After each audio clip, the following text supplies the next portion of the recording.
সাগর village থেকে আমরা রুদ্রনাথ বাবার ট্রেকিং শুরু করেছিলাম। সাগর ভিলেজ থেকে প্রায় 30 কিলোমিটার রাস্তা। সেদিন রাতে প্রচণ্ড বৃষ্টি হয়েছিল, তাই চারদিকে শুধু জল আর জল। কিছুটা রাস্তা হাঁটার পর একটু রেস্ট নিয়ে জল খেলাম এবং তারপর আবার হাঁটতে শুরু করলাম। চারদিকে শুধু জল আর জল। সেদিন রাতে প্রচণ্ড বৃষ্টি হয়েছিল। আমরা ভেবেছিলাম পারবো কি না যেতে, কিন্তু ভগবানের কৃপাতে আমরা শুরু করেছিলাম স্টে এবং কমপ্লিটও করেছিলাম। সাগর ভিলেজ থেকে প্রায় 30 কিলোমিটার রুদ্রনাথ বাবার রাস্তা, তাই আমরা রেস্ট নিয়ে যাচ্ছিলাম। দেখুন ওখানে কি সুন্দর ঝর্ণা বইছিল, চারদিকে কি সুন্দর মেঘের আনাগোনা এবং এত সুন্দর মনোরম প্রাকৃতিক পরিবেশ। লিতিবু গেলে কিছুক্ষণ বসার পর আবার হাঁটতে শুরু করলাম। এরপর আমাদের নেক্সট স্টপেজ পানারবুগিয়াল। এখানে আমরা রাতে স্টে করব এবং সকালে আবার রওনা দেব রুদ্রনাথ বাবার উদ্দেশ্যে।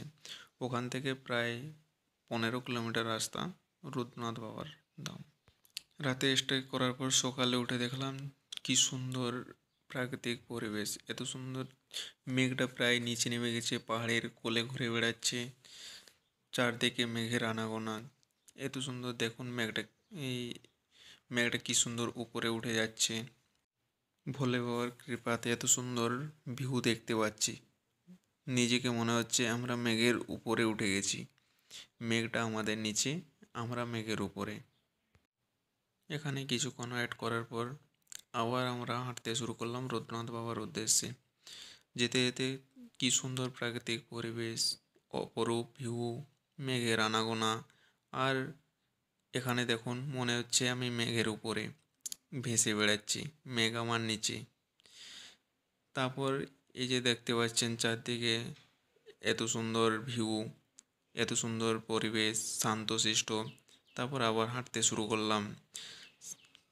তখন প্রচণ্ড বৃষ্টি হচ্ছিল, তাই আমরা রেনকোট পরে উপরে উঠছিলাম। রেনকোট এখানে সস্তাতে পাওয়া যায়, 50 টাকাতে আপনি রেনকোট পেয়ে যাবেন। তখন প্রচণ্ড বৃষ্টি হয়েছিল, তাই রেনকোট পরেই আমাদেরকে হাঁটতে হয়েছিল। এখান থেকে প্রায় আপনার 5 কিলোমিটার রাস্তা রুদ্রনাথ বাবার ধাম। আর এখানে প্রায় 5 মিনিট পর পর আপনার আবহাওয়া চেঞ্জ হতে থাকে। এখন আপনি দেখতে পাচ্ছেন বৃষ্টি, তো একটু পর 5 মিনিট পর আবার রোদ বার হবে, আবার বৃষ্টি। দেখুন কি সুন্দর, ভোলে বাবার কৃপাতে এত সুন্দর আমরা ভিউ দেখতে পেয়েছি। পুরো ট্রেকটাতে আমরা একটু যাচ্ছি, রেস্ট নিচ্ছি, জল খাচ্ছি, আবার হাঁটছি। কোথাও আমরা যেখানে ভালো ভিউ পাচ্ছি সেখানে ফটো তুলে নিচ্ছি, আবার হাঁটা শুরু করছি। আপনার সাগর ভিলেজ থেকে রুদ্রনাথ বাবার ধাম প্রায় 30 কিলোমিটার রাস্তা, তাই একদিনে তো সম্ভব নয়। তাই কিছু দূর যাচ্ছি, আবার নিচ্ছি। দেখুন কি সুন্দর রাস্তাগুলো আর কি সুন্দর ভিউ। ধারে কিছুক্ষণ বিশ্রাম নেওয়ার পর আবার আমরা হাঁটতে শুরু করলাম রুদ্রনাথ বাবার ধামের উদ্দেশ্যে। এখান থেকে আপনার প্রায় 5 কিলোমিটার রাস্তা রুদ্রনাথ বাবার ধাম। পিতৃধার থেকে প্রায় 5 কিলোমিটার হেঁটে এসে অবশেষে বিকাল 5টার সময় আমরা মন্দিরে প্রবেশ করলাম।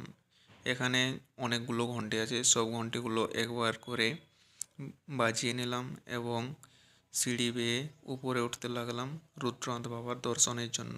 বাবার দর্শন করে এসে সেখানে আমরা স্টে করলাম এবং সকালে ঘুম থেকে উঠে দেখলাম কি সুন্দর ভিউ। এত সুন্দর ভিউ জীবনে কখনো দেখিনি। এটা হচ্ছে রুদ্রনাথ বাবার টেম্পেল। সকাল 9টার সময় এখানে পুজো স্টার্ট হয়েছিল। পুরোহিত বাবা সকাল 9টার থেকে শুরু করেছিল এখানে পুজো। আর এখানে 3জন দেখতে পাচ্ছেন, এরা যতক্ষণ পুজো চলে কন্টিনিউ এই ঘন্টাগুলো বাজাতে থাকে। এটাই নীতি, যতক্ষণ বাবার পুজো চলবে ততক্ষণ এই ঘন্টাগুলো বাজাতে থাকবে। প্রায় আধা ঘন্টা ধরে পুজো হয় এখানে। আমরা বসে ওয়েট করছিলাম পুজো কমপ্লিট যখন হলো তখন ভিতরে ঢুকে বাবার দর্শন করলাম, বাবার পুজো দিলাম। রুদ্রনাথ হচ্ছে পঞ্চকেদারের একটি কেদার। পঞ্চকেদার আপনার হচ্ছে কেদারনাথ, রুদ্রনাথ, কল্পেশ্বর, মদমেশ্বর আর তুংনাথ। তা পঞ্চকেদারের একটি কেদার হচ্ছে আপনার এই রুদ্রনাথ। এটি পঞ্চকেদারের মধ্যে সবথেকে কঠিনতম ট্রেক। এখানে সবাই আসতে পারে না। এখানে আসতে গেলে আপনাকে সাগর ভিলেজ থেকে ট্রেক শুরু করতে হবে। সাগর ভিলেজ থেকে ট্রেক শুরু করার পর আপনাকে পানার বুগিয়ালে এক রাত স্টে করতে হবে। এক রাত স্টে করার পর আপনার আবার ট্রেক শুরু এবং রুদ্রনাথ বাবার কাছে কমপ্লিট হবে।